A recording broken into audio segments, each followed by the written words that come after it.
Bienvenidas. Esto es Feminismos en Plural. Hola, ¿qué tal a todas, todos, todes? Este es su programa Feminismos en Plural. Mi nombre es Fernanda y el día de hoy estoy con una mujer a la que admiro mucho. Recientemente nos conocimos en un hermoso taller de escritura creativa. Me parece importante el episodio anterior en el que mi compañera hizo este análisis comparativo con las experiencias españolas, que hay otras formas de viajar dentro del feminismo y dentro de una misma.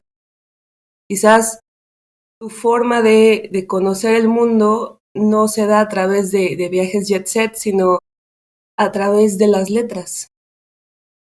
Por eso el día de hoy tenemos aquí a Georgina Mejía. Mejía nació en la Ciudad de México en 1985. Ella es escritora, profesora de literatura y tallerista.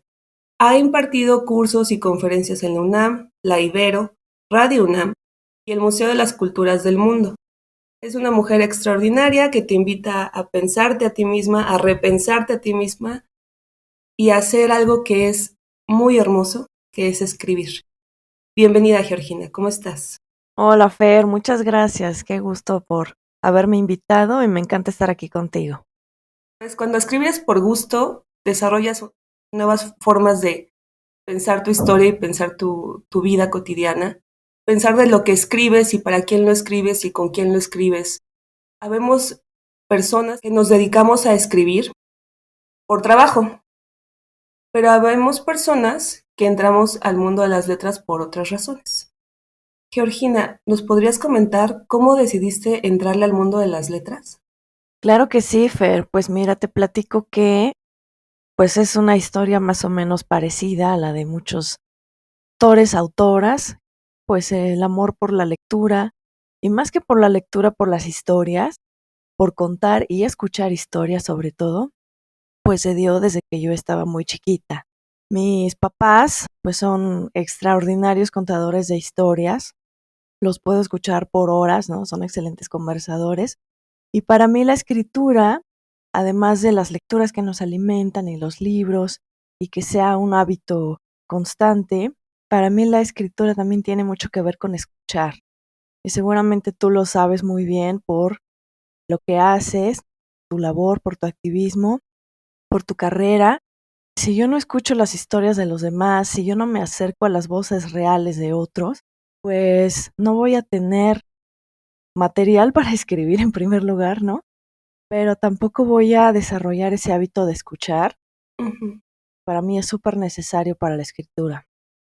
Entonces, pues yo empecé por ahí y pues también de una necesidad imperiosa, casi obsesiva, de contar mis propias historias.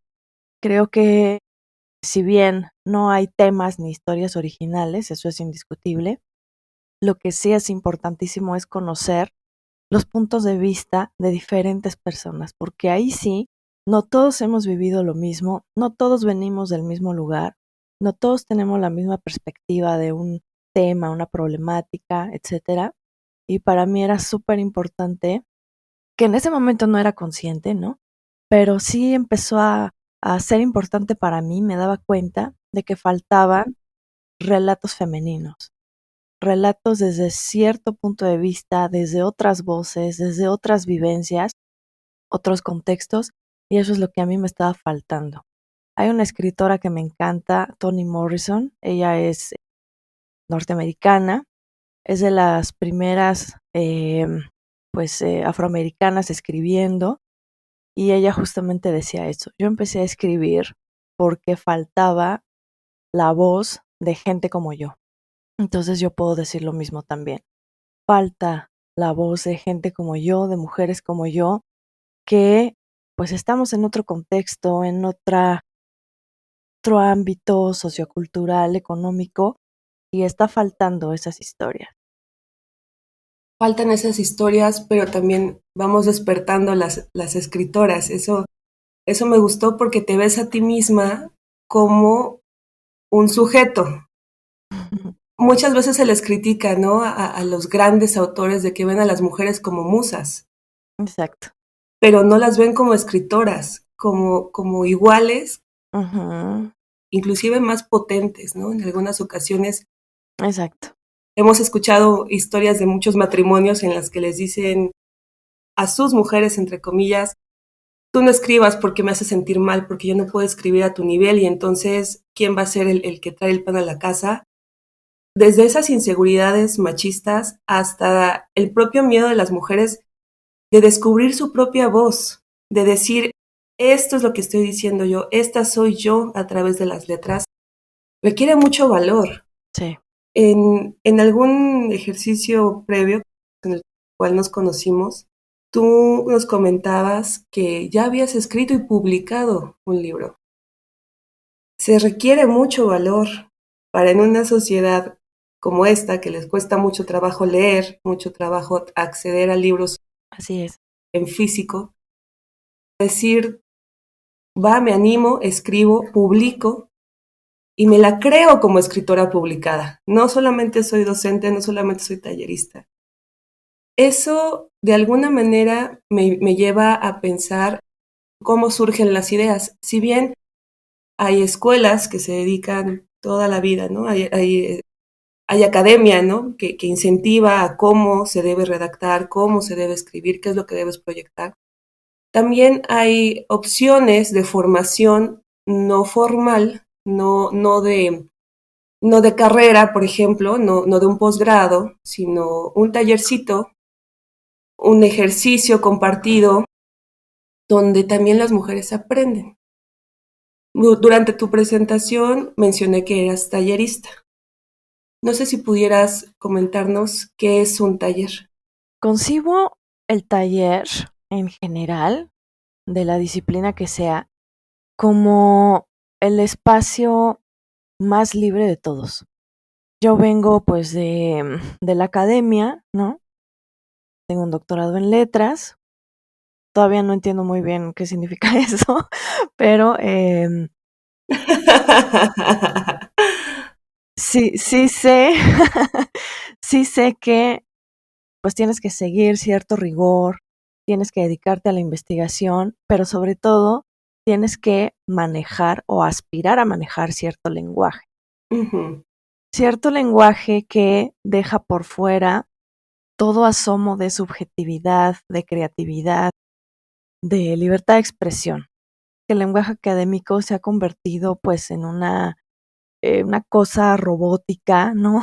Uniformada, que si bien es muy útil para desenterrar muchos temas, para explorar muchas cosas, no estoy diciendo que no, cuanto al lenguaje y en cuanto a cómo te posiciona a ti frente al lenguaje, se vuelve una cosa limitadísima. Entonces yo viniendo de ahí, lo contrasto con un taller literario en este caso, y me doy cuenta de que podemos ser libres ahí en ese espacio de muchísimas ataduras, ¿no? Incluso yo respeto muchísimo a la gente que se une a los talleres, a los participantes, llamémosles así. Les respeto mucho el hecho de que pues a lo mejor no conocen muy bien el uso de la coma o el uso de ciertas cosas ortográficas, gramaticales. Y lo respeto porque lo que más me interesa a mí es ese espacio de libertad. Porque si yo empiezo con un taller en el que voy a empezar a coartar y a poner reglas y a decir esto está bien, esto está mal, pues la gente se va a inhibir, se va a encerrar en sí misma. He recibido comentarios de personas que, por ejemplo, me dicen, es que en tu taller me siento libre. Vengo de otras experiencias donde nos quitaban la voz. Era tanta represión, tanto decir estás mal, que nos quitaron las ganas de escribir, ¿no? De hacer algo y la gente se salía, la gente se iba. Pero aquí contigo pues nos sentimos bien, ¿no? Entonces yo parto de ahí, que es un espacio de libertad expresiva, de libertad emocional, y ya después vendrá pues que la corrección de estilo, que la comita, que el acentito, ¿no? Para mí lo primordial es eso, que la gente encuentre un espacio de confianza, un espacio cálido, donde pueda ser ella misma, donde puedan ser genuinos, honestos, ¿no? Para mí la honestidad es vital, un espacio de respeto, de compañerismo, y ya a partir de ahí, pues la gente empieza a soltarse, ¿no? Y tú lo has comprobado. La gente, los participantes empiezan a encontrarse a sí mismas, ¿no? Su voz, a lo mejor cosas que nunca habían contado. Eso me ha tocado muchísimo, ¿no? Que dicen, esto jamás lo he escrito, jamás lo he dicho y aquí encontré la apertura para hacerlo. Entonces, pues yo lo resumiría a eso, ¿no? Que un taller es la libertad completa, ¿no? ¿Por qué me interesa eso? ¿No? Para mí es mucho más importante que la intelectualidad. Me interesa más ser genuina con una misma, con uno mismo, y encontrar la voz propia con estos temas a veces tan difíciles de poder sacar y compartir. Fíjate que se me hizo muy interesante, ya saldrá otro programa, pero a las que nos gusta estudiar y nos encanta la cuestión de los posgrados y demás, pero no nos consideramos a nosotras mismas académicas 100%, sino seres libres que usamos nuestro talento a veces en la academia, a veces en el activismo, a veces en el trabajo de otro tipo. Sí, a veces pareciera que es como contradictorio, ¿no? O sea, a ver, eres doctora, pero estás abierta a otras formas. Ser parte de una realidad mucho más compleja, más allá de las aulas, ¿no? Yo siendo hija de profesores, sí, hay una educación muy formal, muy restrictiva, estos son nuestros conocimientos, esto es lo que tienes que aprender, esto es lo que tienes que saber. Pero en la educación formal, no formal, perdón, en la educación no formal, a veces encontramos muchos, ¿cómo decirlo? Muchos diamantes en bruto, así me gustaría un poco plantearlo. Porque igual es como tú dices, ¿no? Una persona que en su vida ha escrito algo, que en su vida se ha pensado a sí misma como digna de una voz propia, que eso también es bien fuerte de aceptarlo para empezar a escribir. Y también a veces nos pegamos un tiro en la cabeza con la cuestión del edadismo, ¿no? Es que si tiene 15 años, ¿qué me va a venir a contar a mí? O si tiene 60, pues ya debería estar haciendo otras cosas, no escribiendo. ¿Qué parte de la riqueza de la educación no formal tú rescatarías frente a esta educación así súper vertical, de que tienes que cumplir ciertos horarios y conocimientos y alcanzar ciertos objetivos, en contraste con la educación no formal, en donde, como tú dices, es un espacio de libertad, de expresión de ideas, sentimientos, emociones, pero también en el que podemos entrar muchas mujeres que quizás no somos expertas en algo, pero que estamos dispuestas y por voluntad propia, no porque te lo mandata mamá y papá de tienes que estudiar, dices, ay, qué padre, quiero aprender esto. ¿Cuál ha sido tu experiencia frente a estas mujeres? Sí, no, pues qué pregunta tan buena, tan interesante, porque justamente a quienes más me ha tocado tallerear es a mujeres como de 50 años para arriba. Entonces, respondiendo a la primera parte de tu pregunta, creo que, pues desgraciadamente, la educación y muchas otras cosas, ¿no? El matrimonio, la fertilidad, la reproducción, todos estos estándares y tiempos que hay que cumplir, pues nos conducen a que llegando a cierta edad, si no cumpliste todos los pasos que estaban en la listita social, pues entonces, ¿qué? ¿Qué ha sido de tu vida? Ya no puedes hacer nada, ya eres inútil, ¿no?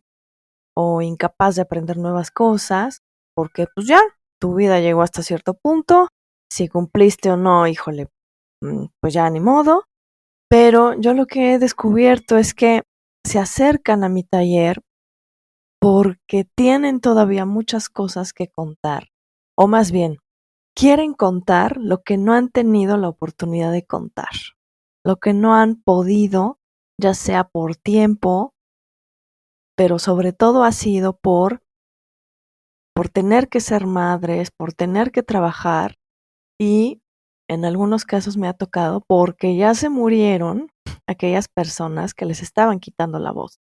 Entonces es como decir, puedo reinventarme a esta edad, aunque para la sociedad sea muy tarde o lo que sea, para mí ahorita es el momento idóneo de sacar todo lo que no he podido.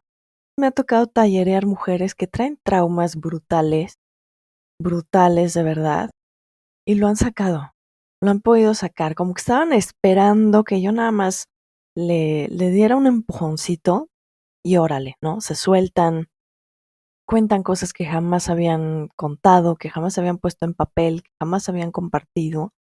Y también me ha tocado que a mujeres ya de estas edades, ¿no? Más de 60 años incluso, lo que quieren es recuperar la memoria de su familia y recuperar su propia vida. Es decir, como que en este momento de sus vidas dicen, voy a mirar atrás a ver quién he sido.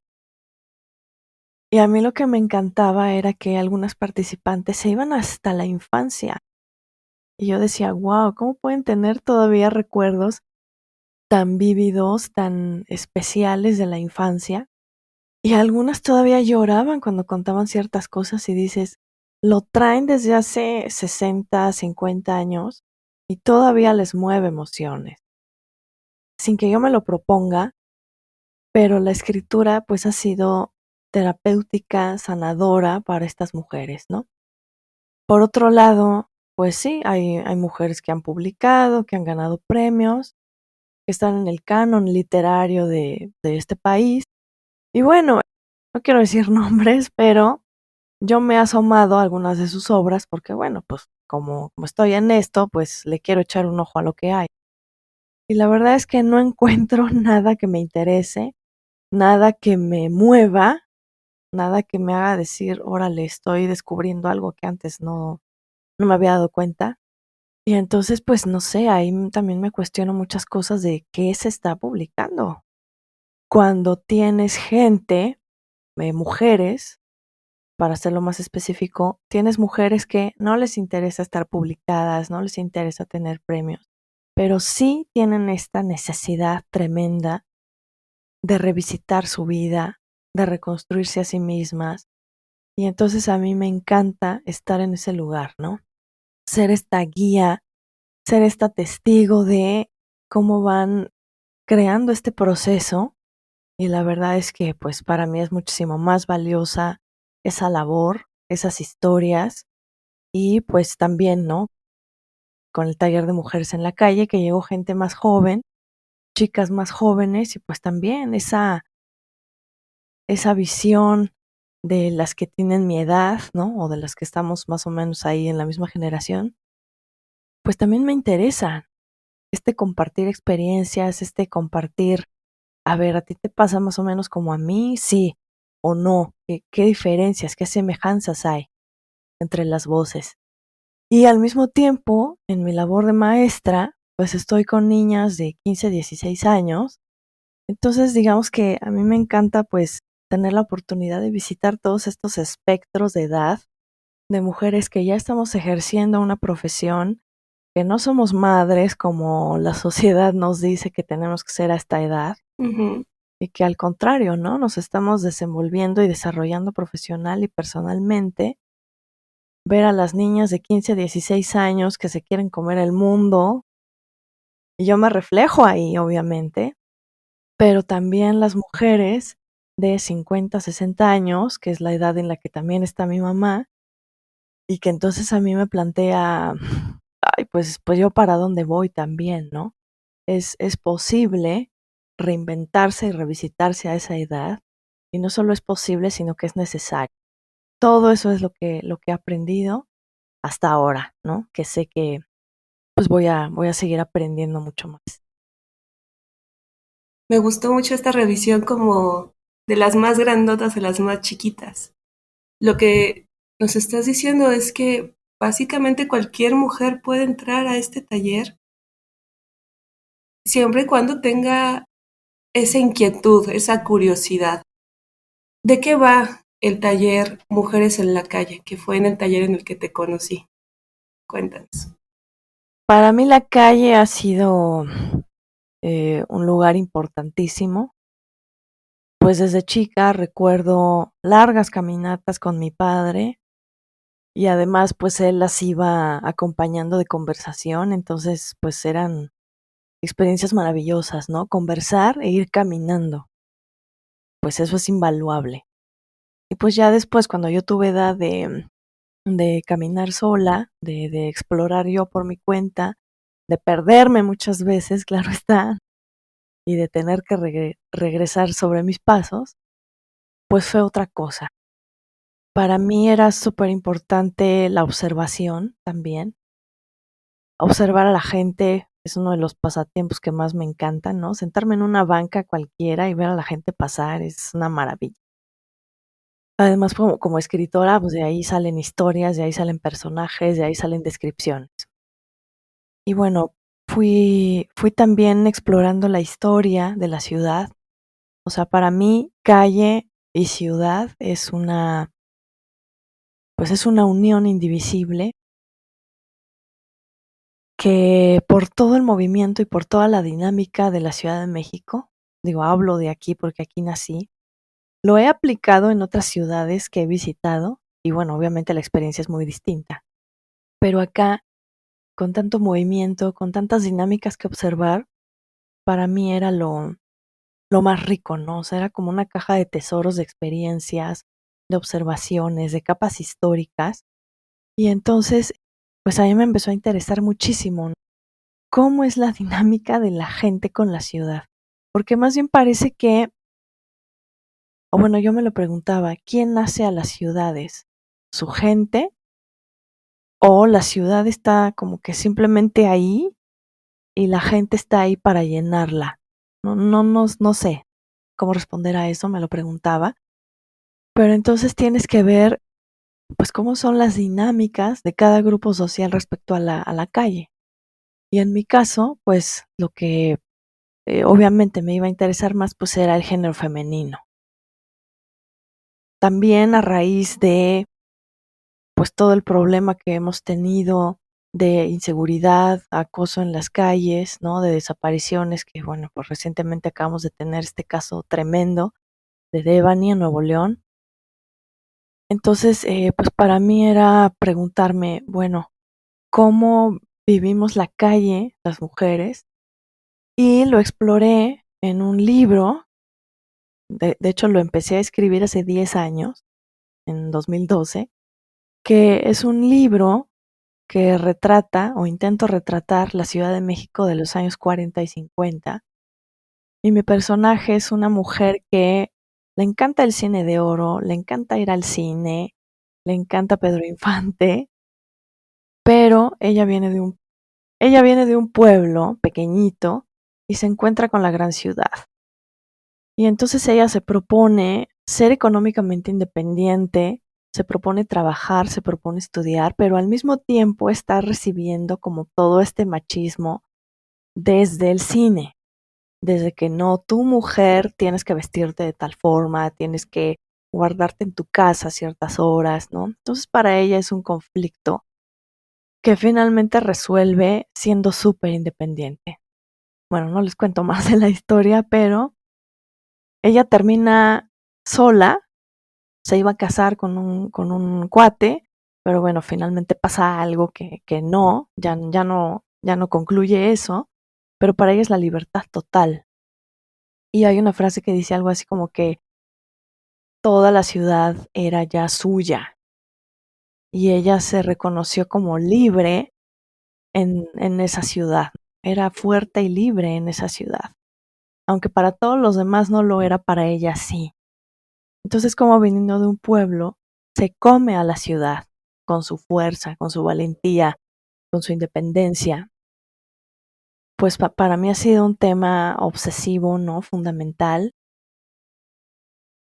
Pues ya, años después, empecé pues a pensar, también gracias a la pandemia, gracias a los talleres que se empezaron a desarrollar en Zoom, pues yo empecé con esta idea, ¿no? ¿Qué pasaría si hago un taller de escritura creativa de cómo viven las mujeres la calle? En todos sus aspectos, en todos sus espectros. Y la verdad es que la primera convocatoria fue muy padre. De hecho, no la hice yo de manera independiente, sino con con un centro cultural de Santa María la Ribera que se llama Clandestina. Entonces lo armamos Perla y yo, este taller.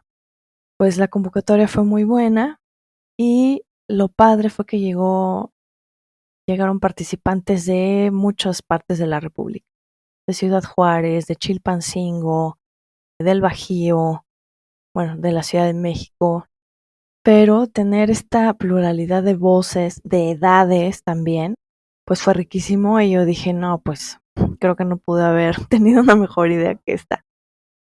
Entonces, pues salieron muchos temas nostálgicos, temas traumáticos, temas, pues desde lo muy subjetivo, lo muy personal.